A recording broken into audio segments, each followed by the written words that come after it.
الحمد لله نحمده ونستعينه ونستغفره ونؤمن به ونتوكل عليه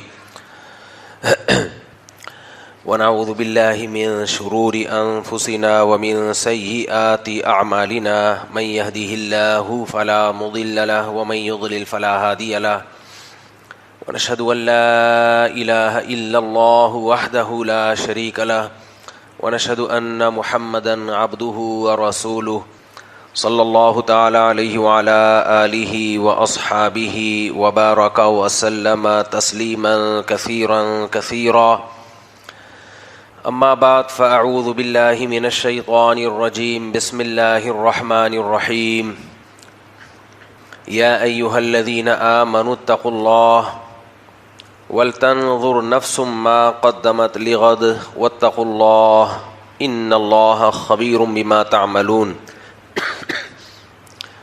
وقال تعالى ولا تكونوا كالذين نسوا الله فأنساهم أنفسهم وقال تعالى لا يستوي أصحاب الجنة وأصحاب النار أصحاب الجنة هم الفائزون۔ قرآن مجید کی چند آیات تلاوت کی ہے۔ اللہ تعالیٰ سے دعا ہے اللہ تعالیٰ صحیح طرح سے بات کہنے کی، سننے کی، سمجھنے کی، اور پھر ہم سب کو اللہ تعالیٰ عمل کی توفیق عطا فرمائے۔ میں نے جو آیتیں تلاوت کی ہیں 2-3 ہفتوں سے میں یہ آیت پڑھ رہا ہوں اور اسی کی تشریح میں بیان کر رہا ہوں۔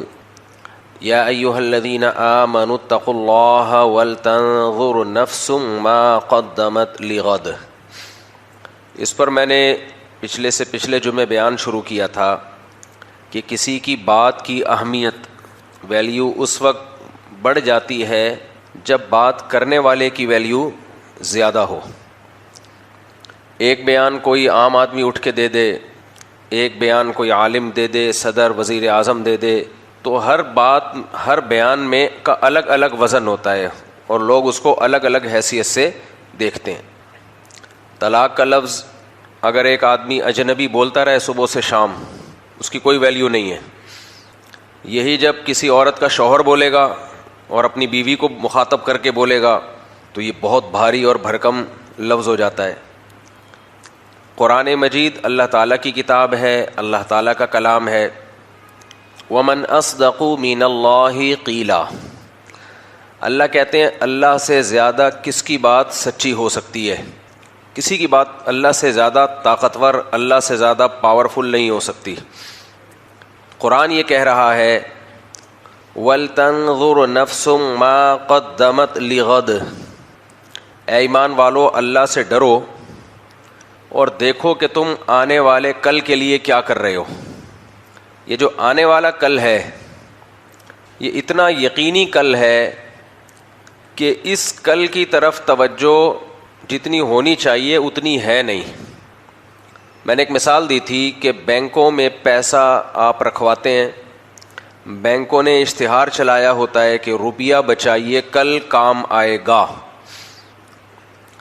تو بینک کیوں یہ کہتے ہیں کہ آپ کے کل کام آ جائے اور بینکوں کے آج ہی کام آ جائے؟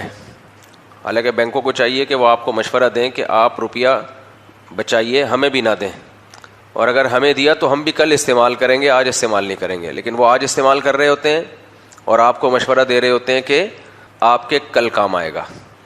اور حقیقت یہ ہے کہ بینکوں میں جو پیسہ رکھا جاتا ہے، چاہے اسلامک بینک ہو چاہے سودی بینک ہو، ان کے تو آج ہی کام آ جاتا ہے، لیکن آپ کے نہ آج کام آتا ہے اور نہ کل کام آتا ہے، وہ ضائع اور برباد ہی ہوتا ہے، کیونکہ اس پہ جو پروفٹ اتنا تھوڑا دیا جاتا ہے، اتنا تھوڑا کہ اس سے زیادہ تو کرنسی ڈی ویلیو ہو جاتی ہے، کرنسی گر جاتی ہے۔ تبھی میں لوگوں کو مشورہ دیتا ہوں کہ اکاؤنٹ کسی مجبوری سے کھولنا ایک الگ بات ہے، بینکوں میں پیسہ مت چھوڑو۔ آپ لوہا لے کے بھی ڈال دو گے نا، لوہا سریا لے کے ڈال دو گے، کباڑ لے کے ڈال دو گے اس پیسے سے، تو بھی وہ زیادہ مہنگا کر کے آپ کو پروفٹ دے گا۔ وہ کباڑ لے کے ڈال دو۔ شریعت کا مزاج یہ ہے کہ اللہ تعالیٰ چاہتے ہیں پیسہ سرکولیٹ ہو، کَإِ لَا يَكُونَ دُولَةً بَيْنَ الْأَغْنِيَاءِ مِنْكُمْ۔ اللہ چاہتے ہیں پیسہ سمٹ کے چند ہاتھوں میں نہ جائے۔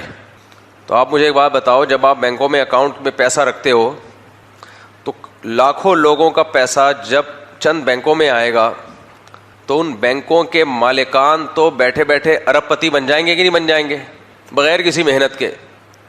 آپ کہہ سکتے نہیں محنت تو ہے، انہوں نے بینک بنایا وغیرہ وغیرہ، اس کو محنت نہیں کہتے۔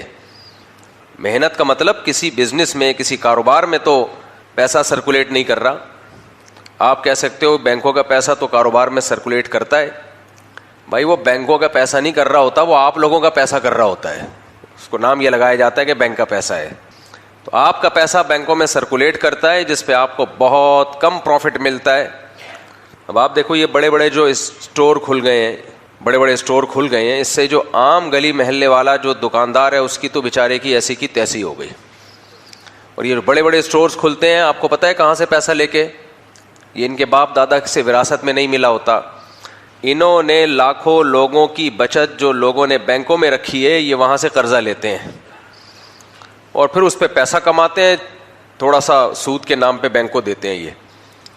اور جو سود دیتے ہیں یہ بینک کو، تو یہ اپنی مصنوعات میں جو قیمتیں متعین کرتے ہیں اس میں وہ سود ایڈ کر کے قیمتیں متعین کرتے ہیں، کیونکہ وہ پروفٹ نہیں ہوتا تو لہذا ان مصنوعات کی قیمتیں بھی بڑھتی ہیں۔ تو میں اور آپ جب شاپنگ کرتے ہیں تو وہ مہنگی چیز خریدتے ہیں ہم، تو جو ہم نے پیسہ بینکوں میں رکھا وہ پروفٹ ہمارا یہاں سے نکل گیا۔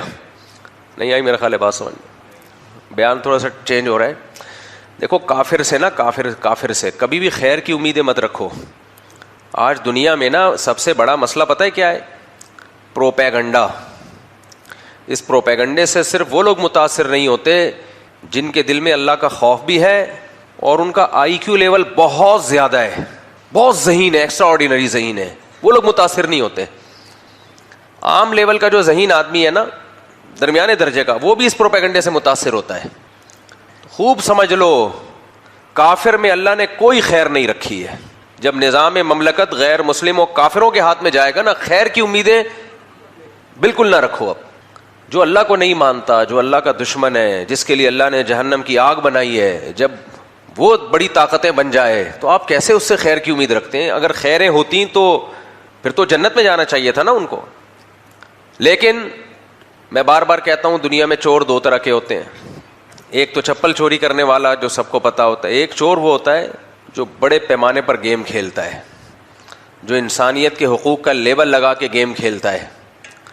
دیکھو سوڈان میں جو کچھ ہو رہا ہے، کسی غیر مسلم کنٹری میں ہوتا تو ہوتا ہے بھائی، ساری دنیا کی طاقتیں کود جاتی کہ نہیں کود جاتی مسئلہ حل کرنے کے لیے۔ رشیا نے یوکرائن پہ اٹیک کیا، یوکرائن کی کوئی ویلیو ہے روس کے مقابلے میں؟ آپ سے میں کوئی رپورٹیں نہیں پیش کر رہا، میں بیان کر رہا ہوں۔ یہ جو آپ لوگوں نے ایک دماغ پہ ایک بھوت سوار کیا ہوا ہے نا کہ غیر مسلم بہت اچھے ہیں، غیر مسلم بہت اچھے ہیں، مسلمان تو 2 نمبر ہوتا ہے، مسلمان تو چور ہوتا ہے، مسلمان چپل چور ہے، چھوٹی چوری کرتا ہے بدنام بہت زیادہ ہو جاتا ہے۔ اور یہ جو بڑے بڑے بیٹھے ہوئے ہیں یہ چپل چوریاں کر کے بدنام نہیں ہوتے، یہ لوگوں کے خون سے کھیلتے ہیں، انسانیت سے کھیلتے ہیں۔ اب اتنا سا شارٹ کلپ چل جائے گا مسلمان چپل چور ہے، دیکھنا پھر لوگ کہہ رہے ہیں نیچے گالیاں دی ہوں گی لوگوں نے، یہ دیکھو مفتی صاحب کیا کہہ رہے ہیں۔ یہ جو شارٹ کلپ کی ویڈیوز چل رہی ہوتی ہیں میرے چینل سے نہیں چل رہی ہوتی، سمجھ رہے ہو؟ ہمارے چینل سے جو کلپ جائے گا وہ تمیز کا ہی کلپ ہوتا ہے، وہ ادھر ادھر کی نہیں جا رہی ہوتی اس میں۔ تو میرے بیانات سے لوگ صرف تھوڑے تھوڑے چٹکلے لطیفے نکال کے شارٹ کلپ پہ دے دنادن چلا رہے ہوتے ہیں، تو لوگ کہتے ہیں دیکھو بھائی مفتی صاحب کیا کر رہے ہیں۔ یوکرائن چھوٹا سا کنٹری ہے، روس کے مقابلے میں اس کی کوئی حیثیت ہے؟ بولو۔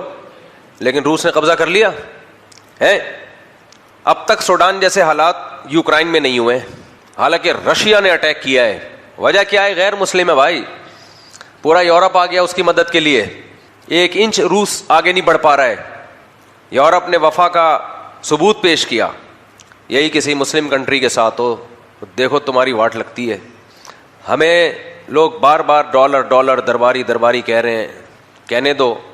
خدا کی قسم پاکستان جس دن گیا نا تمہاری ایسی کی تیسی ہو جائے گی، اس لیے ملک پہ سمجھوتا مت کرو۔ آج ملک کی محبت کی کوئی بات کرے تو اس کو بھی لوگ سرکاری درباری کہنا شروع کر دیتے ہیں، کوئی بات نہیں، اللہ تعالیٰ ناشکری کی سزا دیتا ہے۔ ان لوگوں کی قدر کرو جو ملک سے محبت اور ملک کی سالمیت کی بات کر رہے ہیں، ان کی قدر کرو۔ تو میں کہہ رہا تھا دیکھو روس نے یوکرائن پہ اٹیک کیا ہے، کیا ہوا یوکرائن کا؟ پورا یورپ اس کی مدد کے لیے آ کے کھڑا ہو گیا. سوڈان میں دیکھ لو, کوئی آ رہا ہے؟ اب یہی ہوگا, ٹرکوں کی ٹرک خوراک لے کے جائیں گے, بانٹ بوٹ کے آ کے اخباروں میں نام آ جائے گا, دیکھو آج یونائٹڈ نیشن کی طرف سے اتنے لڈو بٹے ہیں سوڈان میں, کیونکہ مسلمان ہے نا میجورٹی میں. تو بات یہ چل رہی تھی کہ کافر جو ہے نا, کافر, اس سے متاثر نہ ہوا کرو. یہ دور کے ڈھول سہانے ہیں, لیبل اچھے اچھے لگے ہوئے ہیں, اور ہمارا جو نام نہاد لبرل طبقہ ہے وہ بھی چونکہ انہی سے متاثر ہے. اسلام انہوں نے پڑھا نہیں ہے, اسلام سمجھا نہیں ہے, اسلام سیکھا نہیں ہے, کتابیں پڑھی نہیں ہیں, تو وہ بھی انہی سے متاثر ہے. صبح و شام علماء کو برا بھلا کہہ رہے ہوں گے, صبح و شام اسلام کو کے بارے میں اعتراضات کر رہے ہوں گے, تو کافر کے اندر خیر نہیں ہے. تو میں اس پہ بتا رہا تھا, دیکھو پوری دنیا کو سودی نظام میں جکڑ دیا. اب اس کا نقصان کیا ہے اس پوری دنیا کو سودی نظام میں جکڑنے کا؟ میں آپ کو ایک مثال دے رہا تھا کہ آپ 1,00,000 روپے رکھتے ہیں بینک میں, جس پہ بینک آپ کو فار ایگزامپل 2% دے گا, یعنی فرض کر لو 2,000 روپے آپ کو ہر مہینے فرض کر لو پروفٹ دے گا. مجھے نہیں پتا آج کل کائبور کا ریٹ کیا چل رہا ہے, 2% دے گا آپ کو. آپ اس پہ خوش ہو, دیکھو 1,00,000 روپے رکھے, میرا پیسہ سیو ہو گیا, ہر مہینے مجھے بیٹھے بیٹھے کتنے مل رہے ہیں, بیٹھے بیٹھے ذرا بھی ہلے بغیر. اف, کتنا اچھا لیبل لگایا یار. اب آپ کے پاس کوئی بندہ آئے گا, یار بینک میں 1,00,000 روپے رکھ لے, ہر مہینے بیٹھے بیٹھے, کچھ کرنے کی ضرورت نہیں ہے. یہ 1,00,000 روپے کی کوئی چیز لے کے رینٹ پہ دیتے 2,000, کتنی ٹینشن. مالک مکان سے, جو کرایہ دار ہے اس سے پیسے نکالنا آسان کام ہے کیا؟ بولو تو نا یار, آپ لوگ چپ کی بیٹھے بھائی. آسان کام ہے؟ کتنی ٹینشن والا کام ہے. یہاں آپ کو بیٹھے بیٹھے, یہ نہیں کہ بینک کے جا کے گیٹ پہ بیل بجا رہے ہو آپ, بھائی صاحب میں نے 1,00,000 روپے جمع کرائے تھے, مینیجر صاحب سے ملاؤ, اب تک 2,000 روپے میرے اکاؤنٹ میں نہیں آئے ہیں. کوئی ایسا سسٹم ہے؟ نہ. یہودی کا بینک ہو, عیسائی کا بینک ہو, ہندو کا بینک ہو, مسلمان کا بینک ہو, بغیر داڑھی والے کا ہو, داڑھی والے کا ہو, نمازی کا ہو, زانی کا ہو, شرابی کا ہو, پیسہ آپ کو ٹائم پہ ملے گا, کوئی نہیں کھائے گا. میں نے دیکھا کہیں پیسے بھیجنے تھے نا تو گئے نہیں, پتہ نہیں کدھر چلے گئے.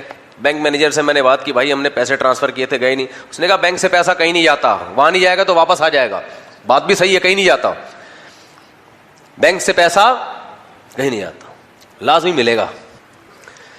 اب میں دوبارہ الفاظ, یہ گورے نے ہمیں سکھایا, آپ 1,00,000, اور یہ سارا سسٹم بنایا یہودیوں نے, کمبختوں نے. اور قرآن کہہ رہا ہے وَأَخْذِهِمُ الرِّبَا, ہم نے یہودیوں کو سود کھانے سے منع کیا تھا. وَقَدْ نُهُوا عَنْهُ, جبکہ ان کو روکا بھی گیا تھا کہ سود مت کھاؤ. تو آپ کے پاس لوگ آئیں گے, 1,00,000 روپے رکھوا دو, بیٹھے بیٹھے, لیٹے لیٹے, بلکہ اگر آپ پورا مہینہ بستر پہ پڑے رہو, پوستیوں کی طرح زندگی گزارو, چرسیوں کی طرح, کچھ کرنے کی ضرورت نہیں ہے, بیٹھے بیٹھے. بولو 1 کروڑ پہ 2 لاکھ, اتنے بھی اچھے نہیں ہے ویسے, کائبور ریٹ اتنا ہے نہیں, میرا خیال ہے کم ہے نا. یہ تو میں بڑا چڑھا کے بتا رہا ہوں, زیادہ ہے. کتنا ہے؟ 11%, یعنی 1 کروڑ پہ 11 لاکھ. او ہو سال کے. ابے تو میں مہینے کی بات کر رہا ہوں, سال پہ تو 2 لاکھ بھی نہیں, پھر 1 لاکھ سے بھی تھوڑا کم ہو گئے. لیکن ہم 2 ہی فرض کر لیتے ہیں یار, بیٹھے بیٹھے, لیٹے لیٹے. دیکھو ہوتا پتہ ہے کیا ہے, جب آپ نے بینک میں 1,00,000 روپے رکھوائے کہ بیٹھے بیٹھے آپ کو کتنے ملیں گے, سال کے بعد 1 کروڑ پہ 11 لاکھ ملیں گے. سال کے بعد بینک سے لوگ آ کے قرضہ لیتی ہیں, کمپنیاں, بڑی بڑی کمپنیاں, اور اتنا بھاری بھرکم قرضہ ہوتا ہے نا کہ اس سے وہ فیکٹریاں لگاتے ہیں اور سارا پیسہ سمٹ کے ان کے ہاتھوں میں جانا شروع. کیونکہ جب آپ اربوں خربوں روپے کا کوئی بزنس شروع کرو گے تو سارا بزنس تو آپ کا ہی ہوگا نا. اب آپ نے ایک بڑا مال بنا لیا, ایک مارٹ بنا لیا بہت بڑا, اس سے جمشید کی دکان گلی محلے میں بند, وسیم ٹھیلے والا, بولو بیڑا غرق. 2 وجہ سے بیڑا غرق. ایک تو مال میں شاپنگ بڑے لوگ کرتے ہیں بھائی, خواتین ٹھیلے والوں سے تھوڑی, وہ تو بھائی مال سے چلو اپنے ہسبینڈ کو بھی لے کے چلیں, ذرا چلتے ہیں شاپنگ کر کے آتے ہیں. اس کا اپنا ایک بھرم ہوتا ہے, میں بھی امتیاز میں ہوں, مجھے تھوڑی دیر کے بعد کال کیجیے گا. ایسا ہی ہوتا ہے نا خواتین, یہ تو نہیں میں ٹماٹر والے کے ٹھیلے کے پاس کھڑی ہوئی ہوں, مجھے 1 گھنٹے کے بعد کال کیجیے گا. اس کا بھرم ہی نہیں ہے. میں ذرا امتیاز میں شاپنگ کے لیے آئی ہوئی ہوں, آپ کائنڈلی 1 گھنٹے کے بعد کال کیجیے گا. اور موبائل چھیننے کا خطرہ بھی نہیں ہوتا. کیا خیال ہے؟ ٹماٹر والے کے پاس تو پتہ نہیں موبائل نکالا, وہ ٹماٹر کے بجائے موبائل کے پیچھے بھاگ رہے ہیں. تو ایک تو بھرم ہے بڑے بڑے مال میں شاپنگ کے, دوسری بات، ہر چیز مل جاتی ہے کیونکہ اس نے کون سا اپنے باپ کا پیسہ لگایا ہے، بینکوں سے قرضہ لیا، سب چیزیں لا کے ایک مال میں جمع کر دیں، ڈال دیں. اس سے یہ جو ٹماٹر والا جمشید وسیم غفار کی دکان سے انڈے لیا، فلانے کی دکان، اب تو یہ دودھ دہی کا بزنس بھی بڑے بڑے مال میں آنے والا ہے. یہ دودھ دہی کی دکانیں بھی مجھے لگتا ہے ان بیچاروں کا بھی جو باپ دادا سے صدیوں سے چلے آ رہے ہیں نا، ان کا بزنس بھی داؤ پہ لگا ہوا ہے. دو وجہ سے، ایک تو جراثیم کو ہوا بنا کے پیش کیا گیا ہے.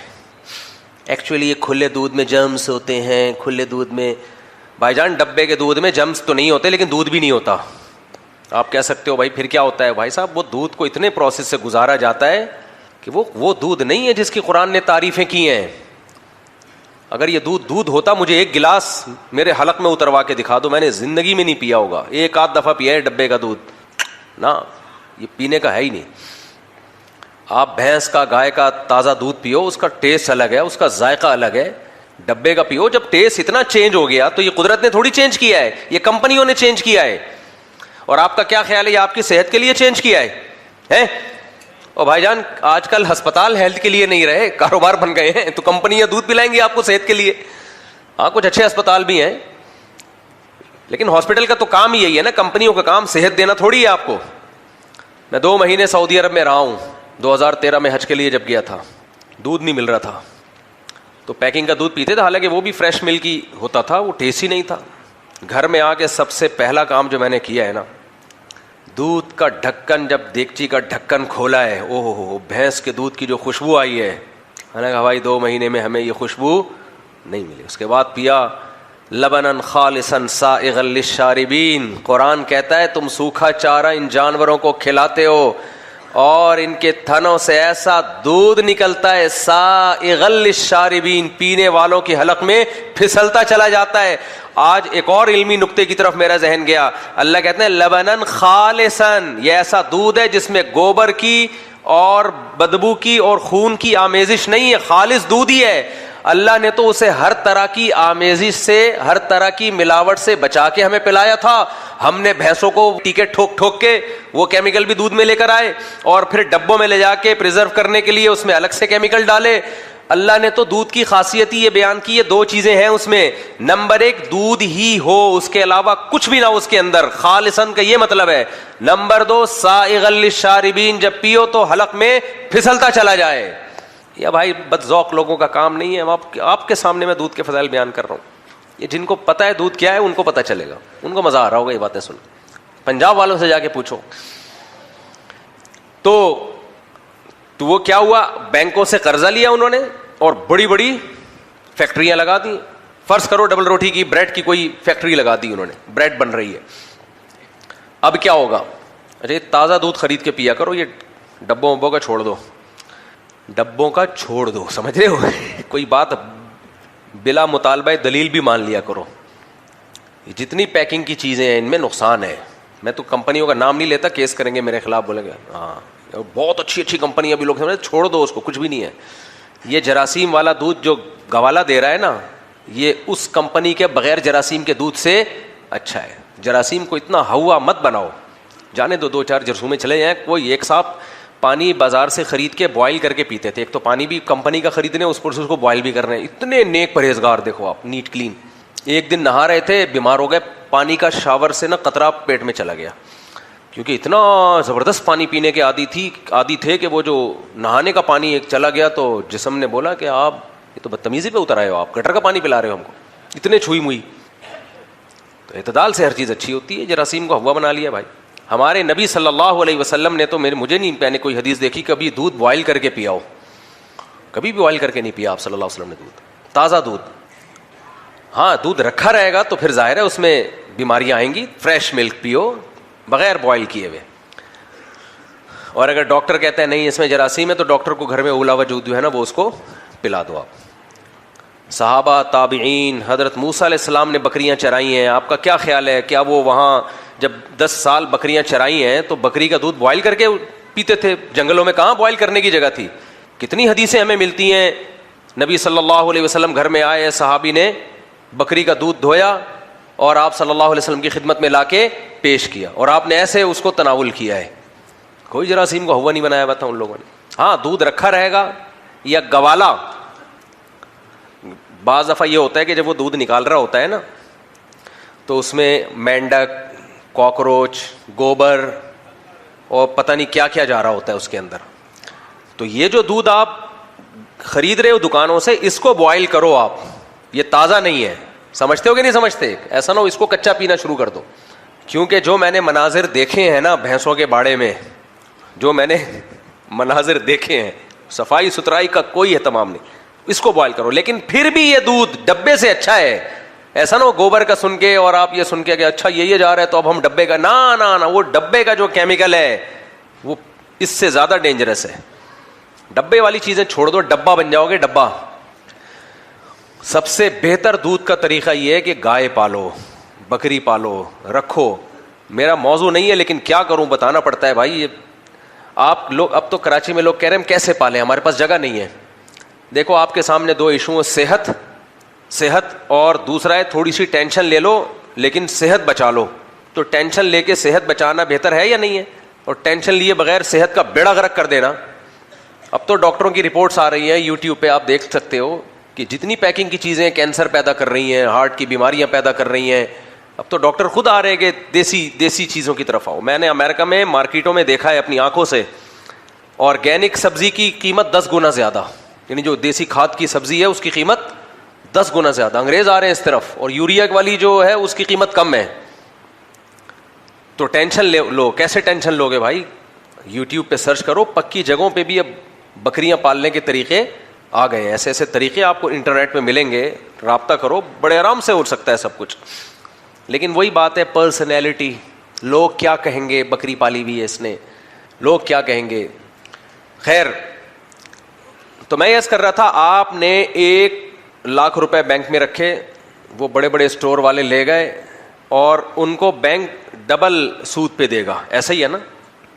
یعنی 1 کروڑ پہ آپ کو اگر بینک 11 لاکھ دے رہا ہے تو جن کو آگے بینک قرضہ دے رہا ہے فار ایگزامپل ان سے 22 لاکھ روپے لے رہا ہے سال کے. ایسا ہی ہے نا؟ اور بینک بھی یہ کام اس لیے کر رہا ہے کہ بیٹھے بیٹھے مجھے جب 1 کروڑ کے 22 لاکھ مل رہے ہیں تو میں بزنس خود کیوں کروں. اس کو بھی بیٹھے بیٹھے پیڑے کھانے کی عادت ہے. سمجھ گئے؟ اب بڑے بڑے مال بنیں گے جن میں یہ چھوٹی چھوٹی دکانیں کا تو بیڑا غرق. ہوگا کیا؟ ہوگا یہ کہ جب فیکٹری میں بریڈ بنے گی, ڈبل روٹی بنے گی, تو یہ جو فیکٹری نے 22 لاکھ روپے دینے ہیں بینک کو پروفٹ کے طور پر, یہ 22 لاکھ وہ ایڈ کریں گے کہ نہیں کریں گے بریڈ کی؟ بولو, کریں گے کہ نہیں کریں گے؟ یہ اس میں ایڈ ہوگی کہ بھئی یہ تو ہمارا پروفٹ ہی نہیں ہے. لہذا چیزوں کی قیمتیں نیچرل رہیں گی, آٹومیٹیکلی بڑھ جائیں گی. اب جب آپ دکان پہ جاؤ گے ڈبل روٹی خریدنے کے لیے تو وہ ڈبل روٹی آپ کو ملے گی مہنگی. بینک آپ کو 1 کروڑ پہ 11 لاکھ دے رہا ہے, آپ کو پتا نہیں اس 11 کے 22 میرے ڈبل روٹی کی قیمت میں نکل رہے ہیں. بہت مشکل ہے بات سمجھانا, بہت مشکل ہے بھائی. جتنی چیز جو پروڈکٹ بنیں گی نا ان کی مہنگائی اتنی بڑھے گی کہ وہ پیسہ آپ کا یہاں سے پروفٹ نظر آ رہا ہے لیکن جا کس میں رہا ہے؟ وہ ادھر سے بینک سے اتنا کما نہیں رہے جتنا آگے دے رہے ہو آپ. لیکن لیول کیا لگایا ہوا ہے؟ بیٹھے بیٹھے آپ کو 1 کروڑ پہ کتنے مل رہے ہیں؟ 11 لاکھ. بیٹھے بیٹھے بھی نہیں ہے, میں نے تو اب اس میں بڑھا دیا, لیٹے لیٹے مل رہے ہیں. پاکستانی قوم کو لیٹے ہوئے اگر کوئی مال مل جائے نا تو بیٹھتی بھی نہیں ہے, وہ اتنے سست ہو گئے ہم لوگ. کہتے ہیں اگر لیٹے لیٹے جب پیسہ کمایا جا سکتا ہے تو بیٹھنے کی بھی کیا ضرورت ہے؟ کیا خیال ہے بھائی؟ اگر بیٹھے بیٹھے کمایا جا سکتا تو چلنے کی ضرورت نہیں ہے. تبھی تو دیکھو آن لائن بزنس, ہر آدمی آن لائن میں آیا ہوا ہے. اب بھائی جان ایسے نہیں ہوتا, آن لائن میں بھی کوئی ہیلی کاپٹر تھوڑی کوئی چیز لے کر آئے گا, چل کے جانا ہی پڑے گا نا. کرو آن لائن بزنس, لیکن ہر چیز کی ایک انتہا ہوتی ہے. اوبر کریم والے آئے تھے نا ایک دور میں, سب ڈاکٹر تک کلینک بند کر کے اوبر چلا رہے ہیں. تو اتنا نہیں ہوتا کہ ہر آدمی ٹیکسی چلانا شروع کر دے, بیٹھے گا کون اس میں؟ تو سب اپنی اپنی ٹیکسیاں لے کے گھوم رہے تھے. کسٹمر ہی نے ان کا, پرندوں کا جب کاروبار شروع ہوتا ہے سب کہاں پیسہ ٹھوک دیتے ہیں پرندوں میں. ابے بلیک چک کتنے کی آ رہی ہے, ابے سارے آ جائیں گے. وہ ایک چکس آیا کرتی تھی, بلیک چک اور وائٹ چک, ہمارے دوستوں نے لاکھوں لاکھوں روپے لگا دیے اس میں. اس کے بعد وہ کاروبار ایسا بیٹھا, گئے کام سے. خیر, تو دیکھو کافر نے سود پہ کتنا اچھا لیول لگایا کہ نہیں لگایا ہے بھائی؟ بیٹھے بیٹھے آپ کو 1 کروڑ پہ 11 لاکھ وہ گیم کھیل گیا آپ کے ساتھ. وہ کیا کھیل گیا؟ تبھی آپ دیکھو دنیا میں یہ کیلکولیشن ہے, دولت چند ہاتھوں میں ہے, چند ہاتھوں میں. وہ کھیل رہے ہیں جس طریقے سے چاہیں. انسان کے لیے قوانین انسان سے اوپر کی ذات بنائے گی. انسان جب انسان کے لیے قانون سازی کرتا ہے اس میں وہ 2 نمبری کر سکتا ہے, 2 غلطیاں کرتا ہے جب انسان کے لیے قانون. تبھی قرآن کیا کہتا ہے؟ سپیریئر کس کا لا ہے, کس کا قانون ہے سپیریئر؟ اللہ کا. جب اللہ کا قانون آئے گا نا تو انسان کو اپنی عقل کے ہتھیار ڈالنے پڑتے ہیں. بھائی اللہ نے کہہ دیا تو اب اللہ سے کون لڑے گا؟ گھر میں بھائیوں کا اختلاف ہو تو جو آخر میں ابا جو بات کہتے مانی جاتی ہے کہ نہیں مانی جاتی؟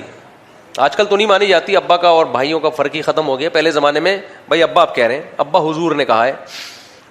انسان جب انسان کے لیے قانون سازی کرتا ہے 2 دھاندلیاں کرتا ہے, وہ 2 گڑبڑیں کرتا ہے. تبھی ہم کہتے ہیں بھائی اگر آپ پنجابی ہو تو پنجابی کلچر کو نہیں, کس کو فالو کرو؟ اللہ کو. اگر آپ پٹھان ہو تو پٹھان کلچر کو نہیں, کس کو؟ اللہ کو. اگر آپ مہاجر ہو تو مہاجر کلچر کو نہیں, کس کو؟ اللہ کو فالو کرو. وجہ کیا ہے؟ کلچر انسان بناتے ہیں. کلچر کون بناتا ہے؟ انسان. انسان جب انسانوں کے لیے قانون سازی کرتا ہے 2 بڑی مسٹیک کا خطرہ ہوتا ہے, بہت ڈینجرس. نمبر 1, وہ سب سے پہلے اپنے آپ کو فیور دے گا, کہے گا کبھی میں ایسا قانون نہ بناؤں کہ میں ہی اس کی لپیٹ میں آ جاؤں. اب بتاؤ پاکستان میں اگر یہ اعلان ہو جائے کہ چور کا ہاتھ کاٹا جائے گا تو یہ اعلان ہو سکتا ہے؟ نہیں ہو سکتا. جس ملک میں صدر کو تا قیامت استثناء دیا جا رہا ہو, کوشش کی جا رہی ہو کہ قبر کا عذاب بھی نہ ہو, اللہ کرے نہ ہو, ہماری تو دعا ہے, لیکن ایک مثال دے رہا ہوں. آخرت کے عذاب کے تو کسی کے لیے نہیں دعا مانگنی چاہیے نا. اللہ دنیا میں ہی حساب لے لے جو بھی جتنے غصب کیے ہوئے ہیں, لیکن کوشش یہ ہو رہی ہے کہ قبر میں جو فرشتے ہیں ان کو بھی حساب و کتاب سے مستثنیٰ کیا جائے کہ وہ بھی حساب نہ لیں. وہ چل نہیں رہا, اتنا قبر تک پہنچ نہیں پا رہی اسمبلی ہماری, ورنہ قانون سازی ہو جائے گی کہ میدان حشر سے بھی صدر, وزیر اعظم اور جتنے بھی بڑے بڑے افسران ہیں سب کو تا قیامت بلکہ تا ابد الاباد ہمیشہ کے لیے جہنم کی عذاب سے اور قبر کے عذاب سے استثناء حاصل ہے. لیکن وہاں چلتی نہیں ہے, وہاں اللہ نے کہہ دیا کہ وہاں نہیں چلے گی, یہاں چل جائے گی. تو آپ مجھے ایک بات بتاؤ, جن اسمبلیوں میں تا قیامت تا حیات استثناء دیا جا رہا ہو, ان سے آپ یہ امید رکھو گے کہ چور کا ہاتھ کاٹنے کا فیصلہ ہوگا؟ ظاہر اگلا بولے گا یار ہمارا کیا ہوگا کالیا, ہمارا کیا ہوگا کالیا. تو انسان جب انسان کے لیے قانون بناتا ہے تو سب سے پہلے کس کو فیور دیتا ہے؟ وہ اپنے آپ کو فیور دے گا. وہ یہ تھوڑی کرے گا کہ یار ایسا قانون بنا دوں جو میرے اوپر ہی آ رہا ہو. پوری دنیا میں شراب کے نقصانات مسلم ہیں. جن ملکوں میں قانون بہت مضبوط ہے, مکھی پر نہیں ہلا سکتی حکومت کی پرمیشن کے بغیر, وہاں بھی قتل و غارت. کیوں؟ شراب کی وجہ سے. شراب پینے کے بعد نہیں پتہ چلتا کیا کر رہا ہوں میں. اور ان ملکوں میں آپ شراب پی کے بندہ مار دو, کوئی قتل کا, پھانسی کا, عمر قید کا کیس نہیں ہے. آپ نے یہ ثابت کرنا ہے میں نے پی ہوئی تھی. کہتے ہیں پی ہوئی تھی تو دماغ تو کام نہیں کر رہا تھا. سوال پیدا ہوتا ہے بھائی شراب کو انلیگل کیوں نہیں کر دیتے؟ بھائی کیوں انلیگل کریں گے؟ جتنے اسمبلی میں بیٹھے ہیں وہ سب شراب پی کے تو آئے ہوئے ہوتے ہیں, وہ کیوں انلیگل کریں گے؟ سمجھتے ہو کہ نہیں سمجھتے؟ اس لیے قانون ہمیشہ انسان سے اوپر کی ذات بنائے گی جس کو سب مانیں گے. میاں بیوی کے جب جھگڑے ہوتے ہیں تو عورت چاہتی ہے میرے لیے شوہر میرے حقوق ادا کرے, مرد چاہتا ہے بیوی میرے حقوق ادا کرے. ان کو آپ کیسے قائل کرو گے کہ کس کا کس پر کیا حق ہے؟ شوہر کا ابا بتائے گا, وہ تو اپنے بیٹے کو فیور کرے گا. بیوی کی اماں بتائے گی, وہ تو اپنی بیٹی کو فیور کرے گی. اس لیے یہاں بھی کس کی بات مانی جائے گی؟ مسلمانوں کے پاس اسلام ہے بھائی, اللہ نے کہہ دیا ختم. مسلمان عورت کہے گی بھائی جب اللہ نے کہہ دیا تو دیٹس آل, ختم, فنش.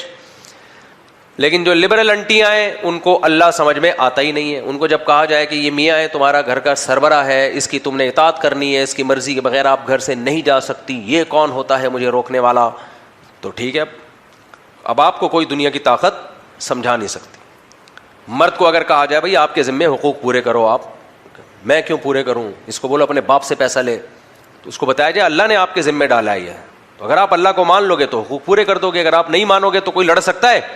تبھی آپ دیکھ لو جو مذہبی لوگ نہیں ہیں ان کے گھر تباہ و برباد ہو گئے ہیں. مسلمانوں کے علاوہ جو فیملی سسٹم ہے سب تباہ و برباد. تو انسان ہمیشہ کس کی بات سنتا ہے؟ اپنے سے اوپر. دیکھو اللہ کے پاس یہ پاور ہے, اللہ کے حکم میں یہ طاقت ہے. اگر ایک آدمی اپنی زوجہ کو کہتا ہے, باپ اپنے بیٹے کو کہتا ہے کہ تو نے 1 ہفتہ کنٹینیو بھوکا پیاسا رہنا ہے, رہ لے گا وہ؟ نہیں مانے گا, چھپ چھپ کے کھائے گا. عورت اپنے شوہر کو کہتی ہے 1 ہفتہ آپ صبح صادق سے لے کے غروب آفتاب تک بھوکے رہیں گے آپ میری محبت میں, رہ لے گا؟ جتنی بھی محبت کے دعوے کرے گا چھپ چھپ کے پھوڑتا رہے گا, کھاتا رہے گا. شوہر بیوی کو کہتا ہے 1 ہفتہ آپ نے میری محبت میں بھوکا پیاسا رہنا ہے, رہ لے گی؟ جون جولائی میں رہ لے گی؟ نہ. میرے بھائی اللہ کے پاس یہ پاور ہے, اللہ نے کہہ دیا 1 مہینہ بھوکا پیاسا رہنا ہے, جون جولائی ہو یا دسمبر ہو, 20 گھنٹے کے روزے ہوں یا 10 گھنٹے کے روزے ہوں, پوری دنیا میں ایک ہلچل مچ جاتی ہے. ایک مہینہ مسلمان صبح صادق سے لے کے غروب آفتاب تک روزہ رکھتے ہیں. انسان کی فطرت ہے, گاڈ, خدا, اللہ, اس کے حکم کے آگے سر جھکائے گا, اپنے جیسوں کے آگے سر جھکانا یہ انسان کی نیچر نہیں ہے. وہ کہتے ہیں کیوں؟ جب آپ کو آپ جیسا کوئی آرڈر دے گا آپ کہے گا کیوں, اس کی ریزن کیا ہے؟ ابا کہے گا میری محبت میں 1 ہفتہ روزے رکھو, آپ پوچھیں گے ابا وائے, کیوں؟ آپ بولو 1 گھنٹہ میں آپ کے پاؤں دباؤں, ٹھیک ہے دبا دوں گا پاؤں میں. آپ بولو میں پیسہ کما کے لاؤں, لے آؤں گا میں. آپ بولو میں آپ کو پانی پلاؤں, پلا دوں گا. آپ بولو میں آپ کو چائے پلاؤں, پلا دوں گا. اس فائدہ نظر آ رہا ہے 1 ہفتہ روزے, کیا آپ کو کیا مل رہا ہے اس سے؟ وہ بھی نہیں رکھتا. تبھی علماء نے لکھا ہے کہ شوہر بیوی کو حکم دینا نفلی روزہ نہیں رکھ سکتی, تو عورت پہ کس کی اطاعت لازم ہے؟ شوہر کی. آج کل پھر خواتین اتنا غصے ہوتی ہیں کہ میاؤں کے حقوق پہ بیان کرتا رہتا ہے. بھائی میاں رہا نہیں ہے نا آج کل, اس لیے حقوق بول رہے ہیں, وہ خانسامہ بنا ہوا ہے. ونس اپون اے ٹائم کے گھر میں میاں ہوا کرتے تھے, آج کل میاں مارکیٹ سے شارٹ. جمشید ہے گھر میں, غفار بھی ہے, ہسبینڈ نہیں ہے. میاں ونس اپون اے ٹائم, خانسامہ ہے وہ. تو اتنا حکم دیا اسلام نے, شریعت نے. تبھی تو میں دیکھو, میں تو میرے تو یوٹیوب پہ چینل چلتا ہے نا, جو جن کے یوٹیوب پہ ویڈیوز چلتی ہیں وہ تو چاہتے ہیں ویورز زیادہ سے زیادہ ہوں. کیا خیال ہے, یہی چاہتے ہیں نا. تو میں تو خواتین کو خوش کرنے کے لیے وہ باتیں کر سکتا ہوں کہ چینل ابھی 5 ملین ہے, ایک دم سے دھڑام سے 10 ملین ہو جائے. یہ ہوتا ہے, آپ ذرا خواتین کو ہر بات میں فیور دینا شروع کرو تو دھڑام سے آپ کی ویڈیوز پھیلتی ہیں, کیونکہ عورتیں زیادہ ہیں. لیکن بات وہی ہے کہ بھائی ہم کس کے پابند ہیں؟ اللہ کے پابند ہیں نا. جو اللہ نے کہا ہم اتنا ہی بیان کریں گے, اس سے آگے نہیں. معین اختر ایکٹر تھا لیکن بڑے کام کی بات کر گیا. اس سے ایک دفعہ ٹیلی ویژن میں انٹرویو کے درمیان پوچھا کہ آپ خواتین کے حقوق کے, آزادی کے کتنے قائل ہیں؟ اس نے کہا میں صرف اتنا ہی قائل ہوں آزادی کا جتنا اسلام نے آزادی دی ہے, بس. منافق آدمی نہیں تھا نا, جو دل میں تھا زبان پہ لیا. اور یہ جو آج کل ٹی وی میں آتے ہیں خواتین لیڈیز میں, جن کے جا کے بولو اپنے گھر میں بیوی کو کتنا حقوق دے رہا ہے تو. میڈیا کی دنیا اور ہوتی ہے میرے بھائی, سچی مچی کی دنیا میں کبھی ٹائم پہ چائے نہیں ملتی. سمجھ رہے ہو, سچی مچی کی دنیا اور ہوتی ہے, میڈیا کی دنیا, ڈراموں فلموں کی دنیا اور ہوتی ہے. تو کیا کہہ رہا تھا یار میں, ادھر چائے کے دماغ آیا تو کہیں اور چلا گیا. ٹاپک کو سمیٹنے ٹائم کم رہ گیا ہے. ابھی جو اینڈ والی چائے سے پہلے کی بات کیا چل رہی تھی؟ ہاں, تو میں کہہ رہا تھا دیکھو اللہ تعالیٰ نے شوہر کو اتنا حق دیا ہے کہ بیوی گھر میں شوہر کی مرضی کے بغیر نفلی روزہ نہیں رکھ سکتی. سمجھ رہے ہو؟ وجہ اس کی ہے کہ شوہر کوئی جائز مطالبہ اگر اس سے کرے گا, جائز مطالبہ, کیونکہ مطالبات بھی کچھ ناجائز بھی ہوتے ہیں جائز بھی ہوتے ہیں. ناجائز مطالبہ کیا ہو میں بتاتا ہوں ابھی. تو روزے کی وجہ سے اس کا موڈ آف ہو, دماغ میں چھڑچھڑا پن ہو, میاں کہہ رہا ہے کہ میں گھر میں آیا ہوں تمہارا روزے کی وجہ سے. روزہ جب انسان ہوتا ہے تو وہ فریش نہیں ہوتا. تبھی دیکھو نا رمضان میں عصر میں لڑائیاں دیکھی ہیں آپ نے سموسوں پکوڑوں والوں کی دکانوں پہ, بسوں میں لڑائیاں ہم نے تو دیکھی ہیں. بسوں میں لڑائیاں, دودھ کی دکانوں پہ لڑائیاں, جلیبی کی دکانوں پہ لڑائیاں. چھڑچھڑا ہوتا ہے آدمی. بھوکا پیاسا جب ہوگا تو چھڑچھڑاپن آئے گا. اور خاص طور پہ جن کو چائے نسوار کی عادت ہے, ان کی تو نسوار والوں کا تو اثر میں طبیعت خراب ہوئی ہوئی ہوتی ہے. سگریٹ کی جن کو عادت ہے وہ تو اور پاگل ہوئے ہوتے ہیں. تو اللہ نے اسی وجہ سے عورت کو حکم دیا, رمضان کا تو فرض روزہ ہے وہ تو رکھنا پڑے گا, اس میں تو کسی کی اطاعت نہیں, اللہ کا حکم ہے. نفلی روزہ کوئی واجب تھوڑی ہے, تو شوہر سے پرمیشن لے کے روزہ رکھا جائے. اتنا بڑا حق اللہ نے دے دیا, میں نہیں دے رہا بھائی, میں تو بیان کر رہا ہوں. اب جو لڑنا ہے خواتین نے کس سے لڑے, اللہ سے جا کے لڑے, اللہ سے جھگڑا کرے کہ اللہ تو نے ایسا کیوں کر دیا. اللہ نے اپنے نبی کی زبان سے کہلوا دیا. یہ اتنا بڑا حق. دیکھو اسلام کے حکام پہلی نظر میں تو لگے گا کہ عورت کے فیور میں نہیں ہے, لیکن حقیقت میں وہ عورت کے فیور میں ہوتے ہیں. عورت کو مرد کے ماتحت اس لیے بنائے تاکہ ان کی زندگی کی جوڑی چلے, تبھی آدمی محبت کرے گا. اگر وہ اطاعت نہیں کرے گی تو پھر محبت نہیں ہوگی, ٹائم پاس کرے گا. انگریزوں میں دیکھ لو, ٹائم پاس ہے, کرتے ہی نہیں شادی. ان کو پتا ہے میرے کسی کام کی نہیں ہے, شادی کر کے میں مصیبت میں پھنس جاؤں گا, تو بڈھے ہو کے کر رہے ہوتے ہیں پھر وہ. تو آپ کو جوان تگڑا میاں مل رہا ہے 18 20 سال کا, تو اللہ نے کہہ دیا اس کو اپنا سربراہ مان لو. ہمارے یہاں 18 20 سال کے تگڑے تگڑے میاں مارکیٹ میں آ رہے ہیں, گوروں میں اس کا تصور نہیں ہے. 50 سال کے جا کے ہوتے ہیں تب جا کے کوئی شادی وادی کر رہا ہوتا ہے, وہ بھی سارے نہیں کر رہے ہوتے. تو کیا رہ گیا اب؟ میں ان سے کہتا ہوں تکلف کی کم وقتوں تمہیں ضرورت کیا تھی ہے بھائی. میں نے بھی اتوار کے بیان میں بتایا نا کہ میرے بھانجے کا جو بیٹا ہے نا, وہ اپنی پھپھو کی پھپھو کی پھپھو کی پھپھو کی گود میں بیٹھا ہوا ہے. 4 پھپھوؤں کا واسطہ. یہ خاندانی نظام آپ کو ابھی اس نے تصویر دی ہے, ایک بوڑھی سی خاتون ہے بچے کو لے کے بیٹھی ہوئی ہے. وہ بچہ کون ہے؟ میرے بھانجے کا بیٹا. تو اس نے بتایا کہ یہ خاتون کون ہے؟ اس بچے کی پھپھو کی پھپھو کی پھپھو کی پھپھو ہیں. ہمارے لبرل لوگوں کو یہ باتیں سن کے بہت غصہ آتا ہے. اس مفتی کو دیکھو, یہ ہوتے ہیں جاہل لوگ. میرے کمنٹس میں پڑھ رہا ہوتا ہوں, یہ جاہل مفتیوں نے قوم کا بیڑا غرق کیا ہوا ہے. غربت مہنگائی دیکھو, بس ان کا زور ہے بچے پیدا کرو. بھائی صاحب یہ انسان پیدا ہو رہے ہیں, سمجھ رہے ہو؟ یہ انسان پیدا ہو رہے ہیں. انہوں نے انسان کو ایک عار بنا کے پیش کر دیا ہے. اگر انسان کا پیدا ہونا ذلت ہے تو پھر ہم سب اس دنیا کے لیے بوجھ ہیں. پھر ہم سب انسان زمین کے لیے بوجھ نہیں ہے, انسان زمین کی ترقی کا ذریعہ ہے. انسان نہ ہوتے تو یہ زمین کیسی بیابان ویران پڑی ہوئی تھی. انسانوں کے آنے سے تو زمین میں رنگینیاں پیدا ہو رہی ہیں. جب وہ ایسے تانے دیتے ہیں نا, وہ یہ دیکھو, میں نے کہا ان کا صحیح سڑ رہے ہیں, تپ رہے ہیں. وہ ایک صاحب نے مجھے کہا کہ میں اولڈ ہاؤس پہ بہت بیان کرتا ہوں نا, انگریز ایک آدھ بچہ پیدا کرتا ہے, وہ بھی کم بخت اپنے باپ کو نہیں پالتا. سمجھ رہے ہو؟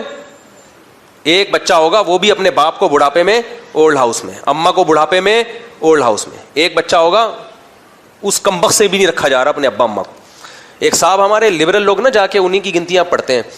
وہ کہتے ہیں ایکچولی وہ اصل میں اس لیے رکھتے ہیں اولڈ ہاؤس میں کہ وہاں ان کی کیئر بہت اچھی ہوتی ہے.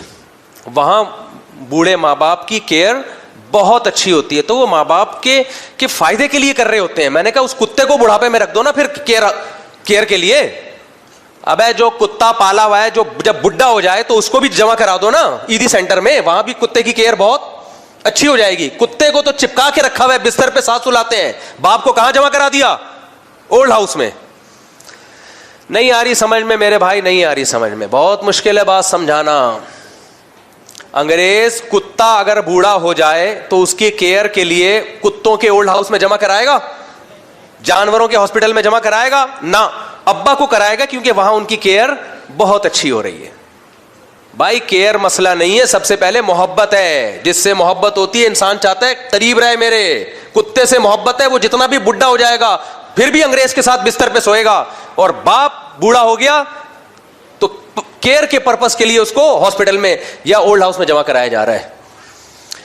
نہیں آ رہی تو سمجھ میں, ٹھیک ہے, پھر تمہارا بڑھاپا بھی ایسا ہی ہوگا. حضرت انس بن مالک رضی اللہ تعالی عنہ کو نبی نے دعا دی تھی. انس بن مالک نے نبی کی جب خدمت کی نا تو نبی نے دعا دی. کیا دعا دی؟ اے اللہ اس کی اولاد میں برکت دے. انس بن مالک کہتے ہیں پہلے زمانے میں چونکہ باندیاں بھی ہوا کرتی تھیں, بیویاں تو 4 تھیں لیکن باندیاں بھی بہت تھیں. انس بن مالک کہتے ہیں, ایک مورخ نے لکھا ہے کوفہ میں 4 افراد ایسے ہیں جنہوں نے اپنے صرف نرینہ میں 100 بچوں کو زندہ دیکھا ہے, جن میں ایک انس بن مالک بھی ہیں. 100 تو صرف آپ کے بیٹے تھے. سمجھتے ہو؟ میرے اور آپ کے اتنے نہیں ہو سکتے کیونکہ باندیوں کا سسٹم ختم. تو کہاں سے کہاں بات چلی گئی یار. میں جلدی وہ بتا رہا تھا کہ دیکھو کافروں نے لیبل کتنے خوبصورت قسم کے لیبل لگائے ہوئے ہیں بھائی. روپیہ بچائیے کل کام آئے گا. اس کو جا کے بولا کرو تیرے کام تو آج آ رہا ہے, ہمیں کل کے مشورے دے رہا ہے بھائی. اور جو ہمیں کم بخت تو پروفٹ دے رہا ہے, تو کمپنیاں وہ پروفٹ بھی چیزیں مہنگی کر کے ہم سے کھا رہی ہیں, تو یہ منجن کسی اور کے سامنے بیچنا. اسلام نے کہا ہے پیسہ انویسٹ اگر کرنا ہے تو مزاربت کی بیس پہ کرو. مزاربت میں کیا ہوتا ہے, جتنا کمپنی کو پروفٹ ہوگا پرسنٹیج کے حساب سے دے گی.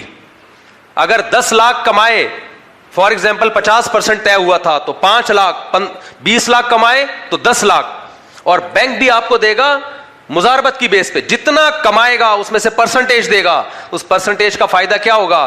آپ کو یہ پتا چلے گا کہ میرے پیسوں سے انہوں نے کمبختوں نے کمایا کتنا ہے، یہ بھی پتا چلے گا آپ کو.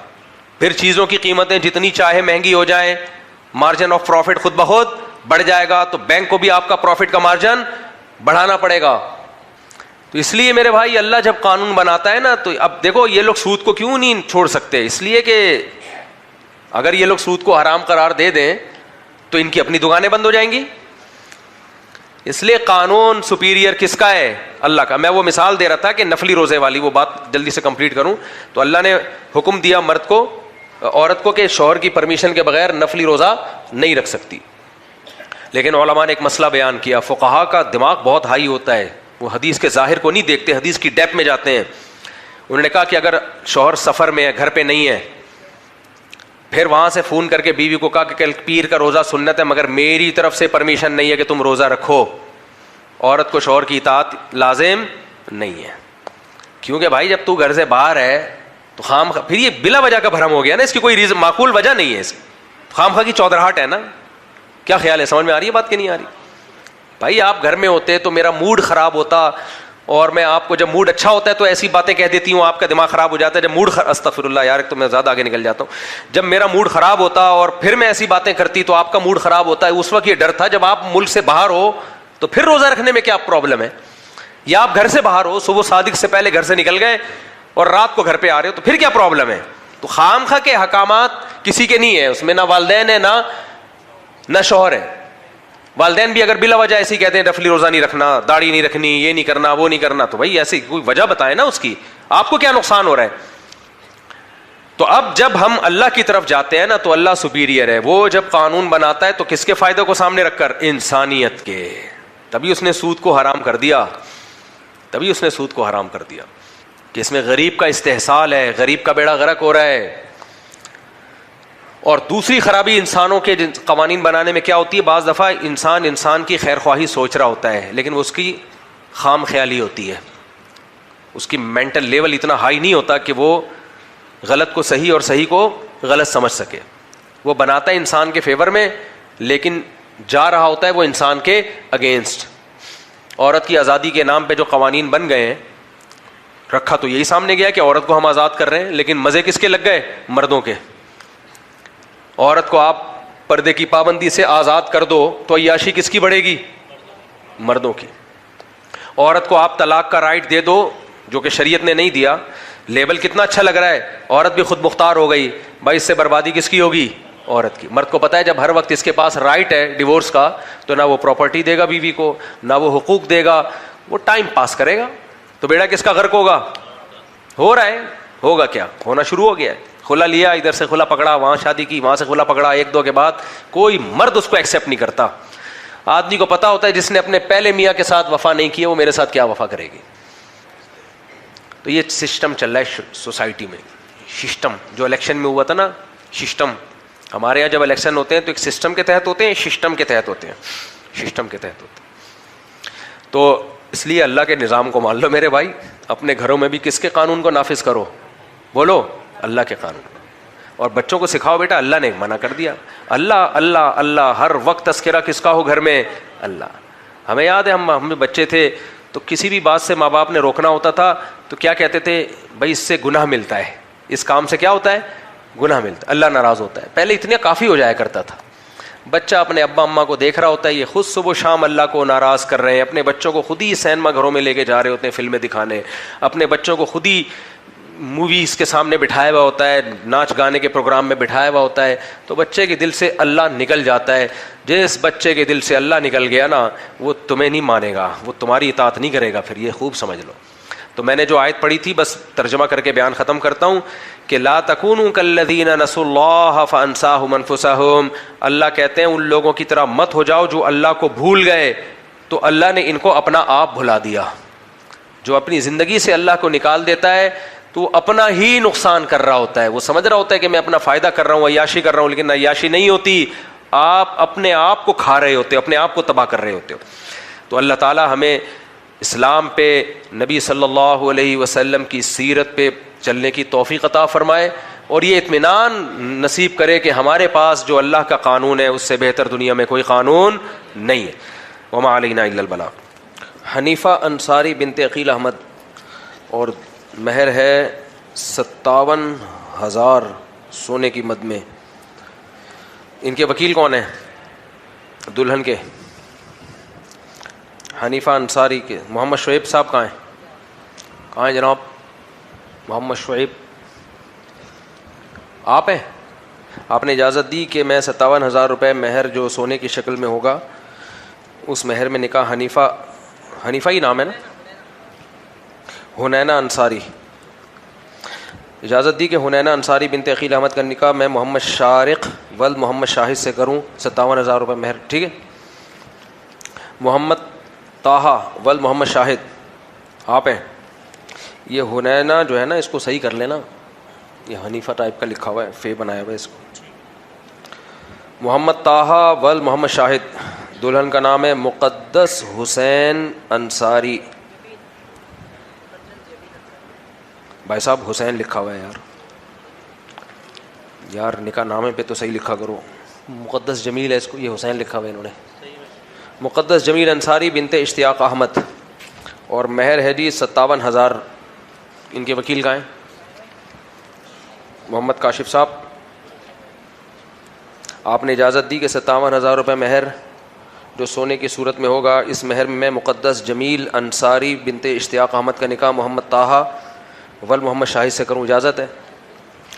الحمدللہ نحمده ونستعینه ونستغفره ونؤمن به ونتوکل علیہ ونعوذ باللہ من شرور انفسنا ومن سیئات اعمالنا من يهده الله فلا مضل له ومن يضلله فلا هادي له ونشهد ان لا اله الا الله وحده لا شريك له ونشهد ان سيدنا وحبيبنا وشفيعنا وسندنا محمدا عبده ورسوله صلى الله تعالى عليه وعلى اله واصحابه وبارك وسلم تسليما كثيرا كثيرا.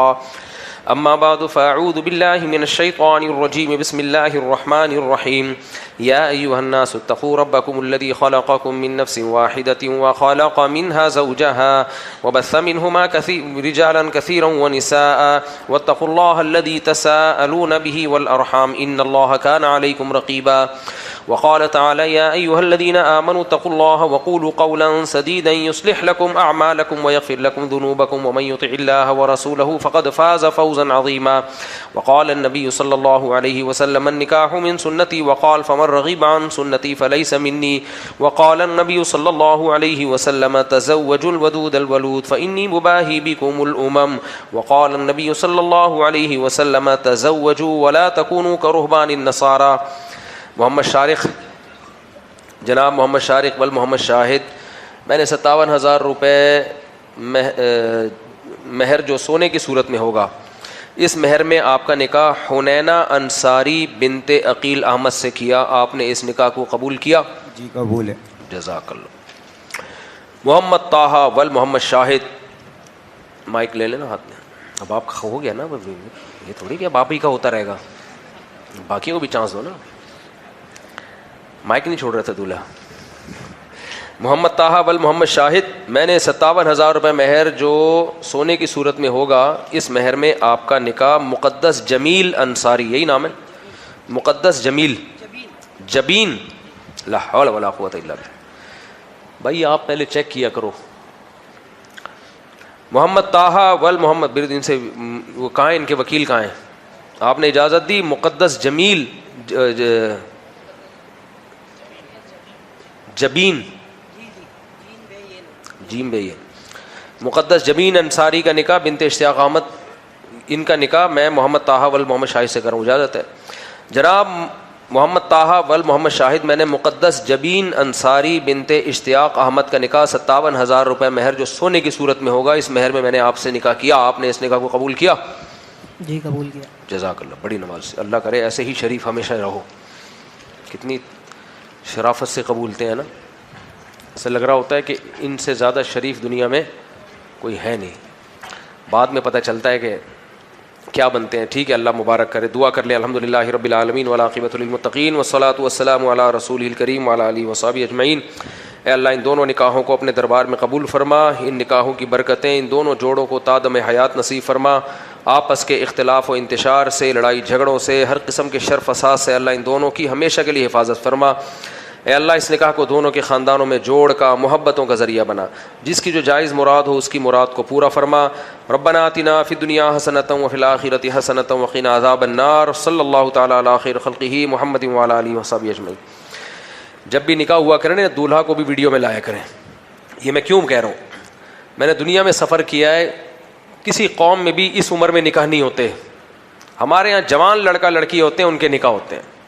آپ جس قوم میں بھی جائیں بڈھے بڈھیوں کی شادیاں ہو رہی ہیں، وہ دلہن نے میک اپ کر کے اس کو بڈھیا کو بنایا ہوا ہوتا ہے، انہوں نے پورے ڈسٹمپر کے پورے ڈبے خالی کیے ہوئے ہوتے ہیں، جو اس کی دادی بننے کی عمر ہوتی ہے اس میں وہ دلہن بن رہی ہوتی ہے، پورے ڈسٹمپر کے ڈبے خالی کر کے نا اس کو بنایا ہوا ہوتا ہے دلہن، اور دولہا کو بھی بیوٹی پارلر میں پورے ڈبے وبے ڈسٹمپر کے خالی کر کے اس کو دو۔ بھائی لونڈے لپاڑے، یہ دیکھو آپ کی ماشاء اللہ ایج کتنی ہے؟ 24 ہے، یہ عمر ہے یار، ابھی میرے حساب سے لیٹ ہو گئے، لیکن بہرحال یہ جوان آدمی لڑکوں کا کام ہے، جوان لڑکیاں ہوں جوان لڑکے ہوں، یہ دولہا دلہن بنے، دیکھنے میں بھی اچھے لگتے ہیں، ان کا جوڑا ٹوٹ کے محبت ہوتی ہے، آپس میں عشق ہوتا ہے۔ آپ دیکھ لو جا کے ابھی لبرل لوگوں کے ہاں 40 سال کا 50 سال کا دولہا، دلہن بھی کوئی 48 49 کے اس میں چل رہی ہوتی ہے، اور پھر وہ کیا رہ گیا ابھی۔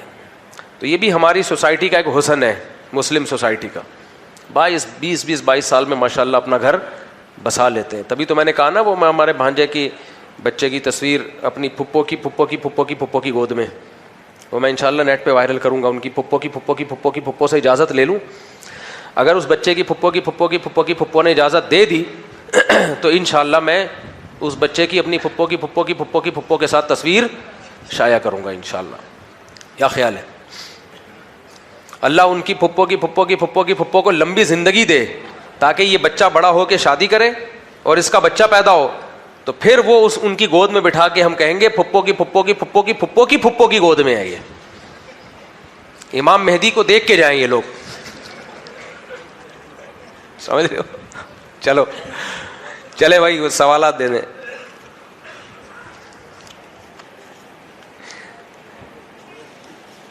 حافظ جواد الرحمان سیکٹر 8 کے لیے دعا کروا دیں، لیاقت نیشنل میں ایڈمٹ ہیں، سیریس کنڈیشن ہے، دل سے دعا ہے اللہ تعالیٰ شفائے کامل عاجل عطا فرمائے، دل سے دعا ہے جی۔ کیا بیٹے کا نام محمد سیان رکھ سکتے ہیں؟ سیان کیا ہے؟ میں نے نہیں سنا بھائی سیان کوئی نام، میرے علم میں نہیں ہے کوئی سیان۔ 1 سے زائد 2 3 یا 4 ازواج میں کیسے انصاف برابری کریں؟ اس پر کسی مشہور عالم دین کی لکھی ہوئی کتاب ہو؟ میری کتاب ہے نا 4 شادیوں کی ضرورت کیوں، وہ کتاب پڑھیں، اس میں شروع میں عدل کے حکام ہی ہیں، حقوق کے حکام ہیں۔ ڈیٹ کیا ہے شرعی لحاظ سے، اس کی کیا حیثیت ہے؟ ڈیٹ پر جا رہے ہیں، ڈیٹ کرنی ہے، ڈیٹ مارنی ہے، یہ لکھا ہوا انہوں نے، سب حرام کاریاں ہیں، حرام کاریاں۔ لوگ یہ کہتے ہیں کہ اصل میں پہلے ہم سمجھنا چاہتے ہیں لڑکی کو، تاکہ شادی کے بعد ہمیں اندازہ ہو کہ ہماری زندگی چلے گی کہ نہیں چلے گی، سمجھنے کے لیے ہم یہ ڈیٹ مار رہے ہیں۔ جس کام کا آغاز ہی حرام کاریوں سے ہونا تو سمجھ لو اس میں برکت ختم، بنیادی حرام کاریوں سے شروع ہو رہی ہے۔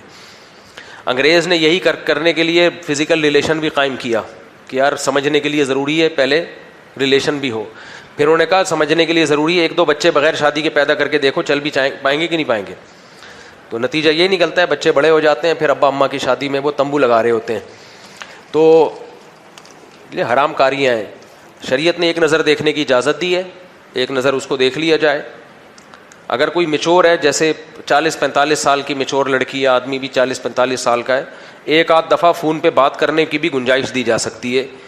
بعض دفعہ یہ ہوتا ہے کہ اس کی ترجیحات کیا ہیں، ایک آدھ دفعہ ریزرو ہو کے، لیکن کنواری بچیوں میں یہ بھی ضرورت نہیں ہے کیونکہ وہ تو ایڈجسٹ ہو جاتی ہیں سسرال کے حساب سے، لیکن میچور عورتیں ہیں تو ان میں اس کی گنجائش، اس سے زیادہ آگے بڑھنے کی کوشش مت کرو، یہ پھر اللہ کی حدود کو کراس کر رہے ہو۔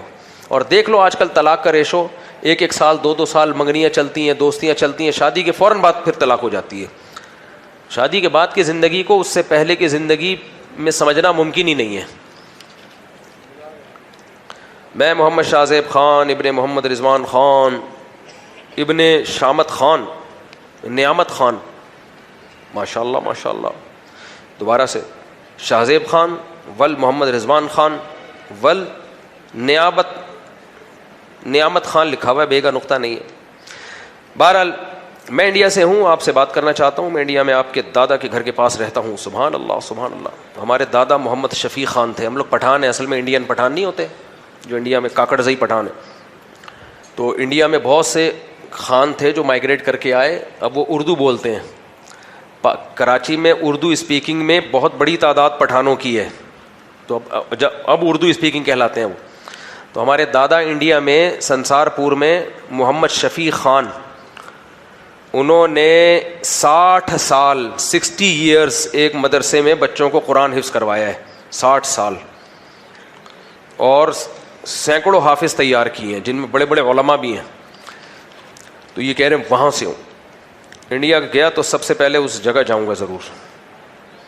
اچھا میرے بھائی، آپ کے دادا کے گھر کے پاس رہتا ہوں. میرا دوست آپ کے پاس آیا ہوا ہے. آپ میرے دوست کے نمبر سے مجھ سے بات کر لیں. اور آپ کا گھر آج بھی ویسا ہی ہے. دادا کے پاس ریپیئرنگ کے پیسے نہیں تھے میرے خیال میں، ویسے ہی اللہ خیر کرے. اچھا ویسے ہی گاؤں میں یادگار کے طور پر. اور آپ کا گھر آج بھی ویسا ہی ہے. میں نے دوست کو تصویر بھیجی ہوئی ہے. اور آپ کے دادا کے گھر کا پتہ گاؤں سنسار پور، ضلع سہارنپور، یو پی، انڈیا. ہاں مجھے الحمدللہ اب ہمارے جب سے میرے بیانات گئے نا تو ریلیٹیو کا وہاں سے رابطہ ہوا ہے. وہ ویڈیو بنا کے بھیجتے ہیں آپ کے دادا کا گھر. اور آپ کے دادا میرے بھائی جب انسان کو دفنایا، میرے پردادا حضرت مولانا رشید احمد گنگوہی رحمۃ اللہ علیہ سے بیعت تھے. ہمارے دادا کے جو ابا تھے نا، ان کا نام تھا محمد خلیل خان، اور ان کے ابا کا نام تھا محمد احمد خان. تو محمد احمد خان وہ بھی حافظ قرآن تھے. محمد احمد خان کے بیٹے تھے محمد خلیل خان، وہ بھی الحمدللہ حافظ قرآن تھے. محمد خلیل خان کے بیٹے تھے محمد شفیع خان، وہ تو پھر بچوں کو حفظ کرواتے تھے. محمد خلیل خان کے بیٹے تھے میرے والد صاحب، محمد شفیع خان، وہ بھی حافظ قرآن. محمد شفیع خان کے بیٹے تھے ہمارے والد صاحب مسعود علی خان، وہ بھی الحمدللہ حافظ قرآن تھے. اور ان کا بیٹا مفتی طارق مسعود خان آپ کے سامنے. اب تک کی رپورٹ کے مطابق آپ کے سامنے ہوں. آئندہ کے حالات کا کچھ پتہ نہیں ہے. جب انسان کو دفنایا جاتا ہے تو اس کے بعد قبر پہ کیا پڑھنا چاہیے؟ انسان کو جب دفنایا جاتا ہے تو قبر پہ یہ پڑھنا چاہیے، دعا کرنی چاہیے. قبر پہ حدیث میں آتا ہے کہ میت کے لیے جب اس کو دفنایا تو اس کے لیے دعا کرو تاکہ اس کا سوال جواب آسان ہو جائے. اور یہ آج کل کسی نے بڑا ایک چٹکلا سا بھیجا، لیکن بڑا سبق آموز چٹکلا تھا، کہ ایک آدمی کسی کو قبر میں دفنا کے آیا نا. اب اس سے پوچھا کہ ہاں کوئی کسی سے قرضہ مانگنے آیا کہ مجھے پیسے دے دے تو میں تجھے 1 مہینے بعد لوٹا دوں گا. اور وہ کسی کو دفن کر کے آ رہا تھا. تو اس نے کہا اچھا یہ بتا، جس کو تو دفن کر کے آیا ہے تو کوئی چانس ہے کہ وہ دوبارہ نکل کے واپس آ جائے؟ اس نے کہا نہیں. کہہ رہے نہیں، اگر کوئی بہت قابل اعتماد آدمی تجھے گارنٹی دے کہ یہ 1 مہینے بعد قبر سے نکل کے آ جائے گا، بہت ہی قابل اعتماد ہو، تو مان لے گا؟ کہہ رہا نہیں. کہہ رہا نہیں یار، تیرے باپ بولے جس نے کبھی زندگی میں جھوٹ نہیں بولا، وہ بولے کہ نہیں 1 مہینے بعد قبر سے واپس آئے گا. اس نے کہا نہیں یار کہاں آئے گا؟ تو کہا اسی طرح جب تو پیسے لے کے جائے گا نا تو نہیں واپس آئے گا. سمجھ رہے ہو؟ السلام علیکم، میں ایک لڑکی کو پسند کرتا ہوں. وہ کہتی ہے وہ بھی مجھے پسند کرتی ہے، مگر ماضی میں وہ 2-3 لڑکوں سے موبائل پر بات کرتی تھی. اب اس نے سب بری حرکتیں چھوڑ دی ہیں اور پردہ بھی شروع کر دیا ہے، مگر مجھے وسوسے آ رہے ہیں، میں کیا کروں؟ جب وسوسے آ رہے ہیں تو نہیں کرو شادی، کیونکہ ساری زندگی پھر وسوسے آتے ہی رہیں گے. بس دیکھو، عورت لڑکی کا نا سب سے بڑی جو خوبی ہے پاک دامنی ہے. سب سے بڑی خوبی کیا ہے؟ آپ کہہ سکتے ہو لڑکے کی بھی تو سب سے بڑی خوبی ہے یہ، بے شک ہے، لیکن سب سے بڑی نہیں. اللہ نے مرد اور عورت کو الگ الگ ڈیزائن کا بنایا ہے، الگ الگ. کچھ بھی برائیاں عورت میں زیادہ بری ہوتی ہیں، مرد میں کم بری ہوتی ہیں. کچھ برائیاں مردوں میں زیادہ بری ہوتی ہیں، عورتوں میں اگر ہو تو وہ چلے گا. وہ کیا ہوگا؟ مثال کے طور پر مرد اگر کنجوس ہے اور عورت بھی کنجوس ہے تو مرد کا کنجوس ہونا زیادہ برا ہے، کیونکہ عورت کمزور ہے نا. کمزور کی طبیعت میں تھوڑا سا کنجوسی اس لیے بھی ہوتی ہے کہ اس کو بڑے خطرات ہوتے ہیں، تحفظات ہوتے ہیں، اس میں اعصابی قوت کمزور ہوتی ہے، خطرات سے زیادہ ڈرتی ہے. مرد زیادہ نہیں ڈرتا خطرات سے، اس لیے وہ کل کی فکر کیے بغیر آج خرچ کر رہا ہوتا ہے. تو دونوں اگر کنجوس ہیں تو عورت کی کنجوسی قابل برداشت ہے. ٹھیک ہے بھائی، یہ تو عورت ہے، عورت وہ تو ہوتا ہے، اس بیچاری کو خطرات ہوتے ہیں، کمزور ہے. لیکن مرد بھی اگر کنجوس ہے تو یہ بہت بری حرکت ہے. کنجوس آدمی بہت برا لگتا ہے، مرد ہمیشہ سخی اچھا لگتا ہے، کھلاتا ہوا اچھا لگتا ہے. اسی طرح عورت بھی اگر بزدل ہے، مرد بھی اگر بزدل ہے، تو زیادہ برا کون ہے؟ بولو نا. آدمی کا کنجوس ہونا بزدل ہونا. دیکھو آپ کی بیوی چھپکلی سے ڈرتی ہے، آپ دوستوں کو بتاتے ہو ابے میری بیوی چھپکلی سے ڈرتی ہے، لوگ ہنستے ہیں. یہی ہوتا ہے نا، ارے یار بھابی چھپکلی سے ڈرتی ہے، ہاں میری بیگم تو لال بیگ سے ڈلتی ہے. یہی ہوتا ہے نا. لیکن اگر عورت اپنی فرینڈس کو، سہیلیوں کو بتا رہی ہو میرا میاں چھپکلی سے ڈرتا ہے، تمہاری 2 ٹکے کی عزت نہیں رہے گی ان عورتوں کے سامنے. حالانکہ سیم جرم ہے نا. کیا ہو گیا؟ سیم جرم ہے. وہ عورت کہے گی تو نے آدمی سے شادی کی ہے، کسی عورت سے چھپکلی سے ڈرتا ہے، لال بیگ سے، کاکروچ سے ڈرتا ہے. عورت کو قبرستان جاتے ہوئے ڈر لگتا ہے دن میں. ٹھیک ہے بھائی، مرد نہیں جا رہا دفنانے کے لیے، ابا کو مجھے ڈر لگ رہا ہے بیگم. عورت کہے گی چوڑیاں پہن کے بیٹھ جا. کیا خیال ہے؟ میدان جنگ میں عورت، آپ فوج میں ہو یا آپ مجاہد ہو، میدان جنگ میں جاتے ہوئے ڈر رہے ہو، پیچھے تانے دیے جائیں گے نا آپ کو. تو ہر برائی، کچھ برائیاں ایسی ہیں، انگریز نے تو مرد اور عورت کا کمبختوں نے فرق ہی ختم کر دیا ہے نا، ان کو تو یہ باتیں سمجھ میں نہیں آئیں گی. اسی طرح عورت کا ہر وقت زیب و زینت اختیار کرنا برا نہیں ہے. مرد ہر وقت شیشے کے سامنے بیٹھا رہے، نوک پلس درست کرتا رہے، برا لگتا ہے کہ نہیں لگتا؟ نہیں کہتا ہے بھائی تو کیا زنانہ پننا ہے، ہر وقت بیٹھا ہے کنگا بناتا رہے گا، بال بناتا رہے گا، سر میں ٹھوکتا رہے گا. آدمی بن یار، کیا کر رہا ہے تو اللہ نے دونوں کو سیم پیدا نہیں کیا ہے. اسی طرح کچھ خواتین لگائی بجائی کر رہی ہیں، ادھر کی ادھر، ادھر کی ادھر لڑوا رہی ہیں، برا کام ہے. لیکن یہ جب مرد کرے تو بہت زیادہ برا ہے. یہ گھروں میں مرد کیا کر رہا ہے؟ اپنی جو ہے وہ اپنے بھائی کو بھابھی کے خلاف غیبتیں کر رہا ہے. بھائی اپنے بھائی کو بتا رہے تیری بیگم ایسی، تیری بیگم ایسی، تیری بیگم ایسی. لوگ کیا کہیں گے؟ بھائی زنانہ کام کر رہا ہے یار، تو کوئی مرد بن یار، تو چھوڑ دے ان کو، رہنے دے. لیکن خواتین یہ کام کر رہی ہوتی ہیں کہ نہیں کر رہی ہوتی؟ ان پہ بھی برا ہے لیکن کم درجے کا برا ہے. تو میں کیا رہا تھا، وہ بات ہی ذہن سے نکل گئی. یہ مثال کس کی شروع کی تھی میں نے؟ ہے ہاں، پاک دامن ہونے پہ. تو اسی طرح یاد رکھو، بے حیائی مردوں میں بھی بری ہے اور عورتوں میں بھی بری ہے، لیکن عورت میں زیادہ بری ہے، کیونکہ عورت تو نام ہی حیا کا ہے. مردوں میں اخلاقی برائیاں فطرتاً کچھ ہوتی ہیں. مرد سگریٹ پی رہے ہوتے ہیں، بلا وجہ کی بدماشیاں کر رہے ہوتے ہیں، وہ آنکھ مٹک کے کرتے پھر رہے ہوتے ہیں.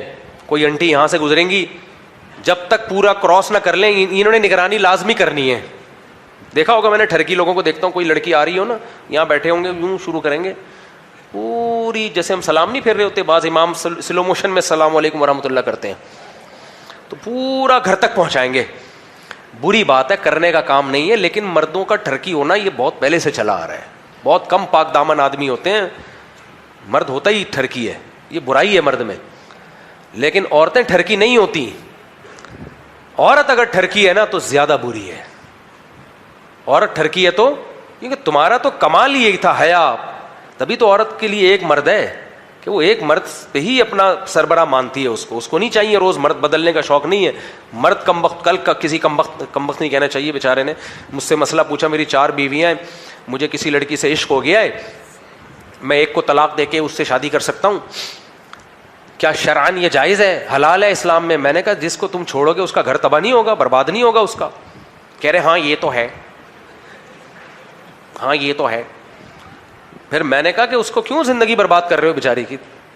کہہ رہے لیکن مجھے عشق ہو گیا، اب مجھے زنا کا خطرہ ہے. میں نے کہا کمبخت 4 شادیوں کے بعد بھی تجھے زنا کا اگر خطرہ ہے نا تو ویسے ہی واجب التعزیر ہے.